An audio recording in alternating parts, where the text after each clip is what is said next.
Often we hear individuals seeming to be very, very confused about why would the Republican Party be this way?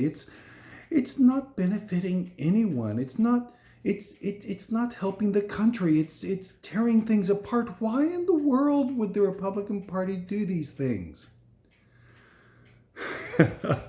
That is so extremely obvious. There is always a reason that people do what they do. The reason is that the leadership of the Republican Party is interested not in governance, not in solving problems, not in passing legislation that will make the country better. The only thing they are interested in is the same thing that all immoral politicians have been interested in all the history of the world: power and money. Those are the two things. And as I often add, if they are young enough and they are able to achieve and maintain an erection, they are interested in sex. But primarily, we're dealing with old guys, very old, older than I am certainly. They are interested in power and money. The fastest way to power and money is one, don't attempt to do anything. If you attempt to make life better, or you attempt to solve a problem, then you are setting yourself up for target practice. Right now, there's a huge push for infrastructure, and oh my, aren't the Republicans screaming and yelling over how horrible that is? That problems might be solved by an infrastructure bill. No, no, no, you can't vote for it. Don't vote for it. If you vote for it, we will make trouble for you.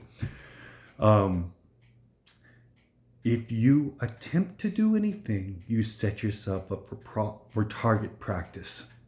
Attempting to do good is not the path to power and money. Division is the path to power and money. It is tactical, always tactical. It has no long-term goal. There is no effort to do good. There is only work towards solidifying the power of the Republican Party for the good of each individual leader. It is no good for the constituents. The constituents are told who to fear and who to blame. And that works extremely well. Newt Gingrich, back in 1978, showed his party how it worked by calling all Republicans just horrid traitors to their government and bunch of nasty no-goods who are trying to take our young people down the wrong path. And now Republicans are doing the same thing. Oh my, these public schools are just horrible at the things they're teaching our children. They might teach them that we were a country that owned slaves at one point. Oh no, that our children might find out the truth about our... Anyway, the point is never to do an effort toward doing good. The point is always power and money. And if you keep that in mind, then what the Republican Party is doing makes absolute sense. If you whip people up by telling them that they need to be afraid of those nasty people, of these nasty people over here, those nasty people over there, you can get money from them, and you can get a lot of money from them. If you especially tell them, oh my goodness, that was a black president we just had, you might lose your influence, lose your culture. The truth is that our schools are doing the best they can with the teeny pittance that we pay our teachers and the teeny pittance that we give to our schools. If The best school where I live just happens to be the place with the most beautiful houses and the highest local tax rates to support those schools. Beautiful, beautiful school with original artwork, none of these prints. Original artwork in the front hall. It's a junior high school with nudes in the front hall because they are very artistic. That is where the Republican Party is. It is not hard to figure out. It is not confusing to know what is going on. It is consistent all the way down the line. Anytime you can pick anything, any issue, and make it a point of division, then that is what the Republican Party is going to do in this day and age.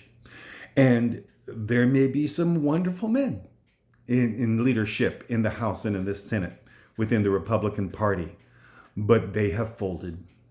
They know that if they stand up for what is right, who knows how Liz Cheney has found the guts to do so. I don't know. But largely, if you stand up for what is right, then you're going to be primaried and you're going to have lots of money thrown to getting you out of office. And no one can cope with anything when they're looking at losing their job. At least no one does cope with anything. Everybody says, well, this is my job. I can't lose my job. It has the health benefits. It has the pension. It has this. It has that. I can't lose it. Well, you might lose it no matter what you do and no matter what you say. Wouldn't it be nice to lose it fighting? My dear Rob Portman here in Ohio, he's standing up more than some of the other Republicans, and he's also announced that he's leaving. Wouldn't it have been exciting for him to stand up and say, no, I'm going for it. I am going to fight and I am going to try to retain my office. And wouldn't it have been a figurative poke in the eye to Republican leadership if he had been able to? And wouldn't he have been able to look himself in the mirror with more respect in 15 years, even if he had lost? That's where the Republican Party is, and that is exactly why they do what they do.